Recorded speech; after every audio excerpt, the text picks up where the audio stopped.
Now let's go tripping with Better. Before you head to the web to find your next vacation, you may want to head out to get your passport. Travel Zoo's senior editor Gabe Sagley is here with some travel changes. Gabe, it's nice to see you again. Great to be with you, even if it's via satellite. Wish I was there with you. Okay, there have been a lot of changes with passports. And what do we need to know about the latest phase of changes before we travel this summer? Well, yeah, this is phase 2 now, which affects those of us who travel by cruise, by ship, and by car across either border, Canada, Mexico, and to places like the Caribbean and Bermuda. Phase 1 targeted exclusively airfare back in 2007.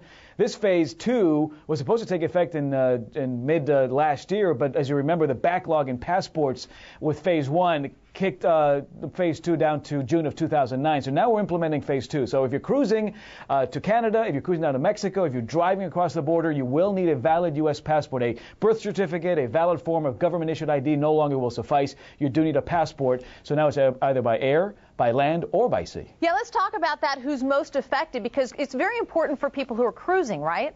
Yeah, a lot of us have been used for years to cruise to the Caribbean, cruise to Mexico, just with that birth certificate or a valid driver's license in some cases, and we have put off getting a passport all along. Now you have no choice, and now I think the Department of State is much better equipped to deal with an influx of passport applications that inevitably these avid cruisers will be putting forth. And think about all the people who live near the Canadian border, near the Mexican border, who are used to making that little jaunt into British Columbia, into Toronto, and some of those coastal towns in Mexico. Again, you will now need to apply for a valid U.S. passport, just like all those of us who are used to carrying a passport when we travel by plane. But are there any exceptions to the new rules when it comes to passports? Yeah, two major exceptions. In fact, a lot of cruisers are exempt from this exception if you do what's called a closed-loop cruise. That is, if you start in a U.S. port and you end in that same U.S. port, even if you visit a location in Mexico or the Caribbean, then the older forms of ID, like particularly a U.S. Birth certificate, will suffice. If you do an open-loop cruise, if you start in Mexico and end in the U.S., start in Canada, end in the U.S., well, then the new rules do apply. You do need a passport. And also, it depends on your age. Kids 16 and under, they don't need the passport. You can still travel with your birth certificate as long as you're with mom and dad, and that'll get you back in. Boy, so much to know. Okay, so what do people need to do? What are the basics that they need to know when getting their passport?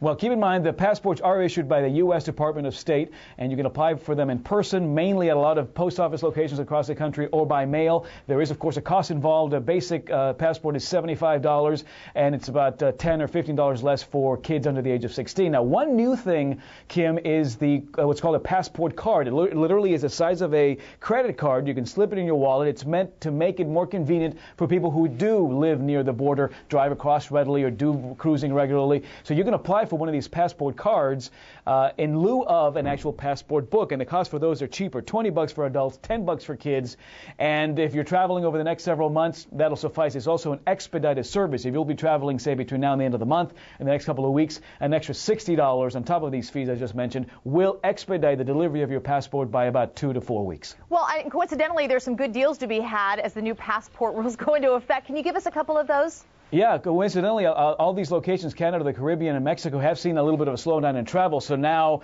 we are seeing a coincidental drop-off in a lot of rates. Let's look at some cruises. Here's an example of what's called an closed-loop cruise. You do not need a passport for this one. It leaves Los Angeles, comes back to Los Angeles. It's a 5-day, 4-night cruise on the Carnival Paradise. You visit Catalina Island in Ensenada, Mexico, and come back to the Long Beach Harbor. It's $299 per person for an inside cabin. That comes to about $60 a day. Now, this next cruise does require a passport, where it didn't before. It is an open-loop cruise, Alaska cruise. It begins in Vancouver and ends in Anchorage, Alaska. It's an 8-day, 7-night cruise on the Princess Sapphire.